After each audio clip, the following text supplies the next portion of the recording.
Hello everyone, अभी हम question solve करते हैं आरएलसी सर्किट्स पे। ठीक, तो यहाँ सिंपल आरएल सर्किट गिवन है, डिफरेंट वोल्टेजेस हमको दिया है। यहाँ का वोल्टेज है सप्लाई वोल्टेज V1 गिवन है, इस रेजिस्टेंस के क्रॉस वोल्टेज गिवन है और ये पूरे लोड के क्रॉस का वोल्टेज V3 जो है वो गिवन है। तो ये तीनों वैल्यूज हमें दी हुई है। हमें क्या फाइंड आउट करना है, इस आरएल के क्रॉस का वोल्टेज फाइंड आउट करना है। यहाँ पे फाइल फाइंड आउट करना है, ये जो रेजिस्टेंस और एक्सेल के कारण जो फाइल बन रहा है वो फाइंड आउट करना है। और यदि हमारा टोटल जो है वो 5 ओम्स यदि होता है यहाँ पे, तो उस समय पे पावर हमें कैलकुलेट करना है कि पावर क्या है। इस आर की वैल्यू यदि हमने 5 ओम्स रखी तो पावर क्या होगी लोड की, आपको वो यहाँ कैलकुलेट करना है इस पावर। और रियल पावर हमेशा कहाँ होती है, किसके क्रॉस होती है, रेजिस्टेंस के क्रॉस होती है। इसीलिए उन्होंने रेजिस्टेंस का वैल्यू हमको दिया और कहा है कि पावर क्या होगी यदि रेजिस्टेंस का वैल्यू ये रहा। सबसे पहले हमें क्या फाइंड आउट करना है, हमें ये VRL फाइंड आउट करना है। VRL के तो हम देखते हैं वोल्टेजेस का क्या रिलेशन बनता है। यहाँ देखते हैं V1 क्या है, हमारा सप्लाई वोल्टेज, तो V1 सबका फेजर सम होना चाहिए। अब मैं क्या करती हूँ, कभी भी वोल्टेजेस को फेजर सम हम कैसे कर सकते हैं, रियल का स्क्वायर प्लस इमेजिनरी वोल्टेजेस का square should be equal to supply voltage.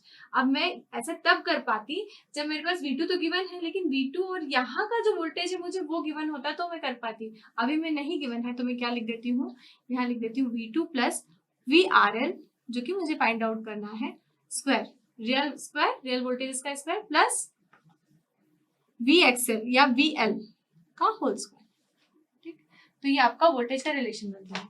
यहाँ क्या गिवन है, V1 गिवन है हमें कितना 220 वोल्ट्स, तो 220 का square is equal to 122 plus VRL का होल स्क्वायर प्लस VL हमें गिवन है क्या, यहाँ का वोल्टेज नहीं गिवन है, तो एज इट इज हमने VL लिख दिया। Equation number 1। सेकेंड, हमें क्या पता है, हमें V3 के क्या होता है, V3 का यदि मुझे रिलेशन एस्टेब्लिश करना पड़े तो मैं क्या बोल सकती हूँ, V3 will be equal to under root of VRL square plus VL square. ठीक, इन दोनों का फेजर सम जो वोल्टेजेस का रहेगा वो आपका V3 रहेगा। या फिर मैं बोल सकती हूँ V3 square is equal to VRL square plus VL square. ठीक, यहाँ से V3 का मान मुझे पता है कितना है 136, तो 136 square is equal to VRL square plus VL square. ये हमारी होगी इक्वेशन नंबर 2। इक्वेशन 1 को मैं फर्दर सॉल्व करूं तो मुझे क्या मिलेगा,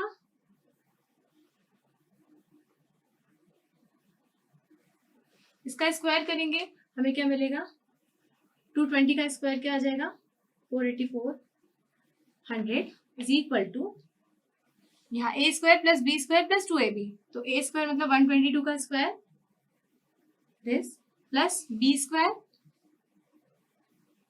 प्लस 2AB प्लस ये VL स्क्वायर। इक्वेशन 2 से मुझे पता है कि VRL square plus VL square क्या है 136 का स्क्वायर, तो यहाँ से मैं इसे सब्स्टिट्यूट करती हूँ तो मुझे क्या मिल जाएगा, सिर्फ ये टर्म रहेगी 244 VRL, बाकी सारी नोन वैल्यूज आ जाती है हमारे पास। तो यहाँ से मुझे क्या मिल जाता है, जब आप इसे सॉल्व करते हैं तो यहाँ से आपको मिलेगा डिवाइडेड में, आप वो जो आप सब सॉल्व कर लेंगे उसके बाद में इक्वल टू के उस तरफ क्या रहेगा 244 इज इक्वल टू, तो ये तो दिस डिवाइडेड बाय ये टर्म नीचे आ जाएगी, this will equal to VRL will be equal to 61.557 इतना वोल्ट्स आपका वोल्टेज रहेगा। कहाँ का, रेजिस्टेंस के क्रॉस जो वोल्टेज है वो। ठीक, रेजिस्टेंस के क्रॉस वोल्टेज पता चल गया, तो हम ये इक्वेशन 2 में यदि सब्स्टिट्यूट करते हैं तो हमें क्या मिलेगा 136 स्क्वायर माइनस दिस। ठीक है, इसको उधर ले जाएंगे तो क्या 136 square minus VRL square, VRL कितना है 61.557 square is equal to VL square. यहाँ से आपको VL या VXL जो भी आपको बोलना है, VL इज इक्वल टू मिल जाएगा 127.271 वोल्ट्स।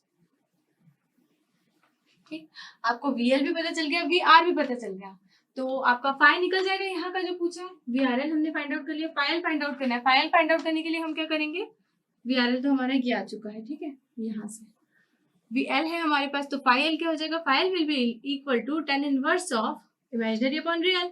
इमेजिनरी मेरे पास क्या है वोल्टेज है, तो मैं वोल्टेज की टर्म्स में लिख देती हूँ divided by 61.557, this will be around 64 degrees. ये आपका फाई एल आता है। अब क्या बोला गया है, मुझे पूछा है कि यदि रेजिस्टेंस की वैल्यू 5 ओम्स रख दी जाए तो पावर क्या होगी।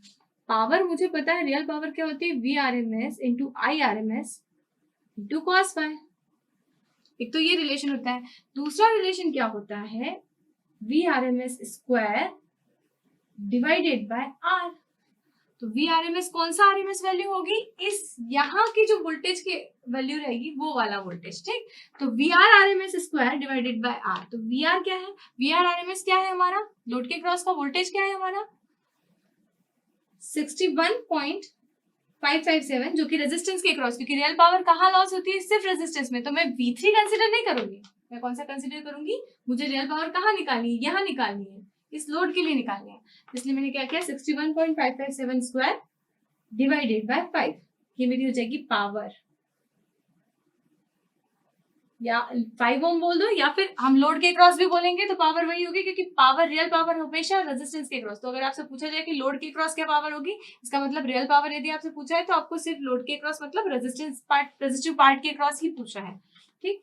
तो आप इसको P 5 ओम बोल सकते हो या P लोड भी बोलोगे ना तब भी चलेगा। ये हो जाएगी आपकी 757.85 वॉट्स, इतनी आपकी रियल पावर आती है, ठीक। फेजर एंगल यदि आपको देखना हो तो फेजर एंगल देख सकते हैं, फेजर डायग्राम देख सकते हैं। वोल्टेज का फेजर डायग्राम आपका कैसा बनेगा, हमने देखा था वोल्टेज क्या है, इस तरह से फेजर रिलेशनशिप में, या फिर हम ऐसा बोल दें कि इसका और इसका सम जो है फेजर सम, हम क्या बोलेंगे, V1 phasor is equal to V2 phasor plus V3 phasor, ठीक है। आप जब इसको तरीके से सॉल्व करते हैं तब आप रियल पार्ट अलग करते हैं, इमेजिनरी पार्ट, अभी हमने फेजर की बात करी है, ठीक है, फेजर सम है इसका, तो आप ऐसे लिख सकते हैं, ठीक। तो इसको कैसे लिखेंगे, आपका रेफरेंस में क्या ड्रॉ होगा, V2 ड्रॉ होगा, क्योंकि इसमें क्या है, सिर्फ रियल पार्ट है, इसलिए मैंने रेफरेंस को इसको ड्रॉ किया है। साथ में ये कैसा रहेगा, V3 रहेगा, एंगल क्या रहेगा, पाई एल रहेगा। पाई एल आपका कितना निकला था, लगभग 64 डिग्रीज, तो यहाँ ये हो जाएगा आपका 64 डिग्रीज। पैरेललोग्राम बनाएंगे आप यहाँ पे, यहाँ से ये वोल्टेज जो रहेगा V1, ये आपका फेजर डायग्राम रहेगा वोल्टेज का, ठीक। या फिर V1 को आप किस तरह से डिस्क्राइब कर सकते हैं, तो V1 will be equal to under root of V2 square plus V3 square plus 2 V2 V3 cos of phi l, 2 V2 V3 cos of phi l, ठीक है। यहाँ से भी इसकी वैल्यूज आप निकाल सकते हैं, यदि आपको फेजर क्वांटिटीज गिवन होती है तो V1 की वैल्यू आप यहाँ से फाइंड आउट कर सकते हैं। खैर हमें इस केस में गिवन थी तो हमने प्रोसीड कर लिया, ठीक। इस तरह से आप सर्किट को सॉल्व करेंगे।